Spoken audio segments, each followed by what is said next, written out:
For those of you who are not yet fathers, may Allah subhanahu wa ta'ala make you all fathers. Allahumma ameen. Allahumma la taj'alna fardan. Allahumma ameen. Don't leave us isolated.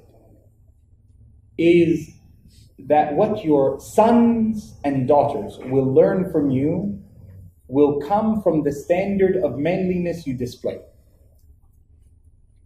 And therefore, Masha Tawus, there's this famous poem in Arabic that the peacock, it had little peacock kids, right? Little peacocks. And the little peacocks were walking around and strutting and mashallah. And the Tawus says to them, what is this?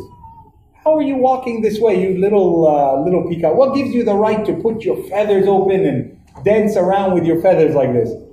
They said, mashallah, Baba, you're walking around us all the time, peacock feathers open, showing us how to do it. And therefore, what you say is not as important as how you say it in front of your children.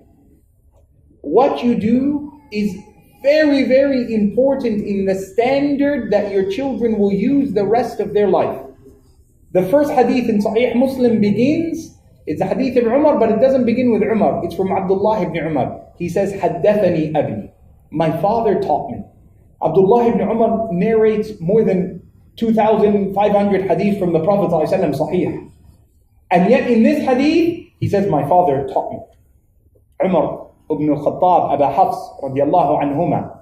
Why does he say my father taught me? There's so many. He could say Muhammad ﷺ. I know of Rasulullah ﷺ. He did. Why does he say my father? Because you and I need to know that you are as responsible for your children even if the Prophet ﷺ was alive with you now. Yani if Rasulullah ﷺ is alive with us now and we are all learning from him, it doesn't change your duty to teach your children what you know of him sallallahu alayhi wa sallam. Allahu Akbar. And that becomes one of the greatest signs of your well-lived life, that from your generations are those who remain upon the truth you set. So all of the prophets would ask, as Allah records in Surah Al-Baqarah, مَا تَعْبُدُونَ مِن بَعْدِي. Ibrahim asked it, Ishaq asked it, Ismail asked it, Yaqub, who are you going to worship after me? قَالُوا نَعْبُدُ إِلَهَكَ وَإِلَهَ آبَائِكَ. We're going to worship the God you taught us to worship, and the God of your parents. إِلَهًا وَاحِدًا وَنَحْنُ لَهُ مُسْلِمُونَ. The one true God that we will submit to his authority subhanahu wa ta'ala. Your primary duty is to set that example so that maybe you and I can hear these words that Allah speaks of at the end of Surah Al-Kahf, where he says subhanahu wa ta'ala, he says about the two orphans in the village who Allah sent Musa alayhi salam to build their building. A building is falling over, Allah sends Al-Khidr and Musa, a prophet of Allah and a wali of Allah, to reconstruct it. Why? وَكَانَ أَبُوهُمَا صَالِحًا.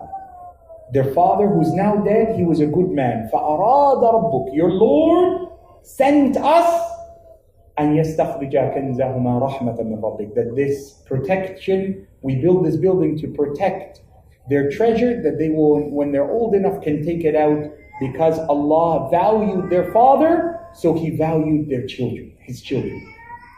In An-Nisa, Allah subhanahu wa ta'ala says, وَلْيَخْشَ الَّذِينَ لَوْ تَرَكُوا مِنْ خَلْفِهِمْ ذُرِّيَّةً ضِعَافًا خَافُوا عَلَيْهِمْ فَلْيَتَّقُوا اللَّهَ. Let those who fear for their future generations that they will not be upon firmness, let them in their time begin by fearing me and having taqwa of me, and I will protect their generations. I ask Allah subhanahu wa ta'ala to bless your life and bless my life, and make us from those who are the men like those who stood next to our Nabi sallallahu alayhi wa sallam. اللهم أرنا الحق حقا وارزقنا اتباعه وأرنا الباطل باطلا وارزقنا اجتنابه. اللهم ارزقنا البر والهدى والتقى يا أرحم الراحمين. وصل اللهم وسلم وزد وبارك على سيدنا ونبينا محمد صلى الله عليه وعلى آله وصحبه وسلم. والسلام عليكم ورحمة الله وبركاته.